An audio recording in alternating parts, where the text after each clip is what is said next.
제목, 중년이 되면 발생하는 유혹. 이렇게 벗어나 보라. 라는 영상입니다.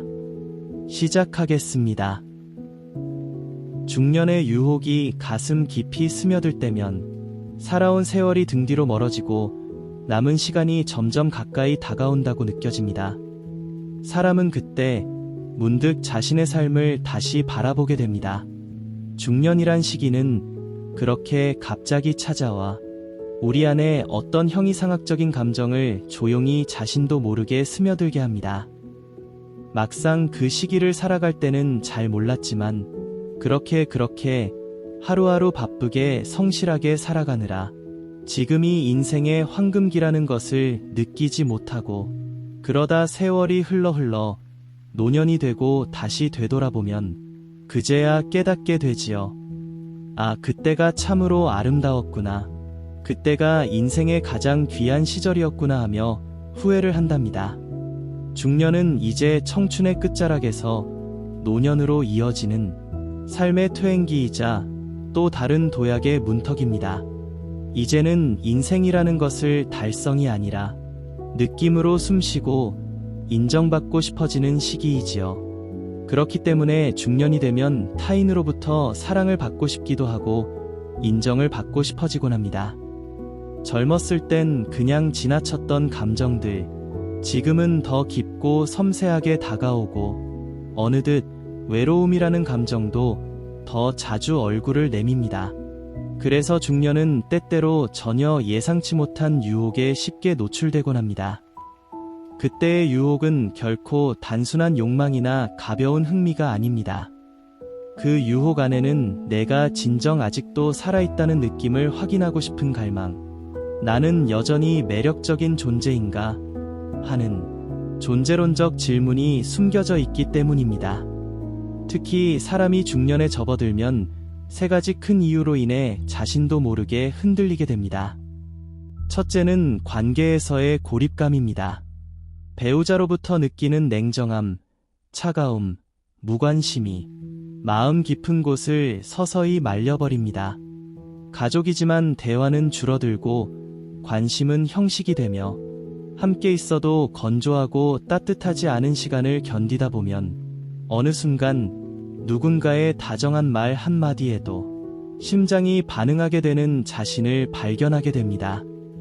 누가 나를 귀하게 여겨주고 존재 그 자체로 바라봐 준다면 그 유혹이 얼마나 달콤하게 다가올지 상상조차 하기 어렵습니다.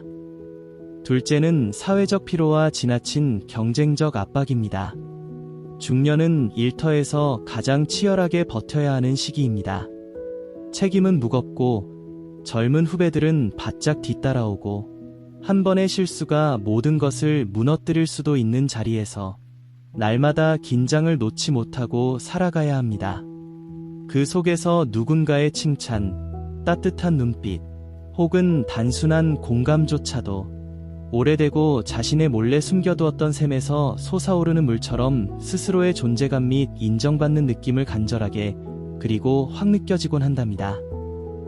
셋째는 자기 존재의 증명 욕구입니다. 중년은 점점 늙어가는 자신을 부정하고 싶어 합니다. 그래서 운동을 시작하고 외모를 가꾸고 젊은이들과 어울려 농구나 테니스를 하며 결코 늙지 않았다는 걸 증명하려 억지로 애를 쓰게 되곤 합니다.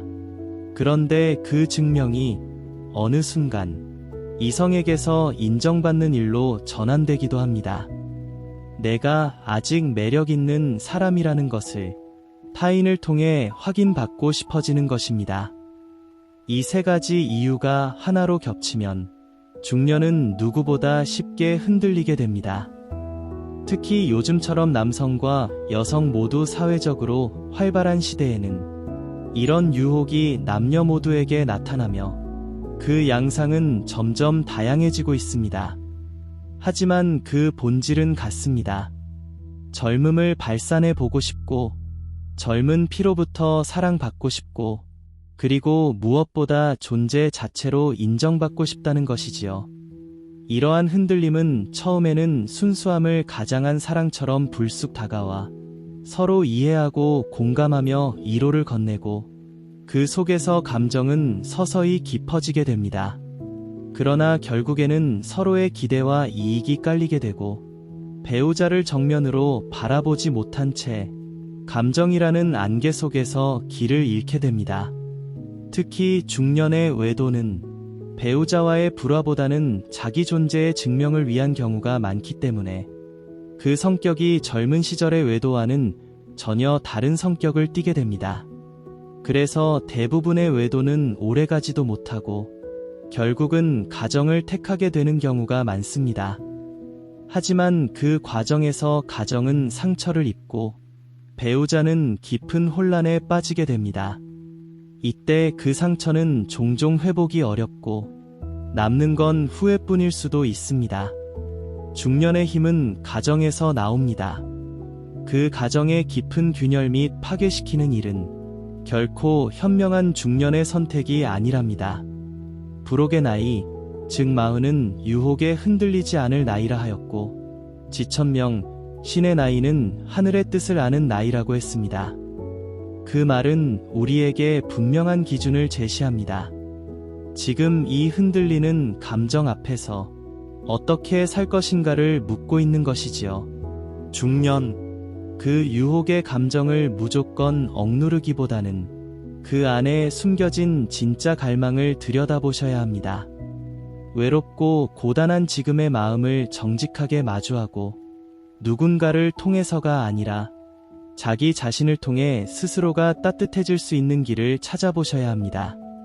배우자와 함께 다시 대화를 시작하시고 오래된 습관처럼 굳어진 관계에 숨을 불어넣으십시오. 배우자와 함께 공원 산책 한번, 따뜻한 차 한 잔, 잠들기 전 나누는 짧은 말 한마디가 관계를 되살리는 작은 불씨가 될 수 있습니다. 감정은 때로 우리를 속입니다. 하지만 삶은 우리를 기다려주지 않습니다. 중년의 유혹은 어쩌면 삶이 우리에게 던지는 마지막 물음표일지도 모릅니다.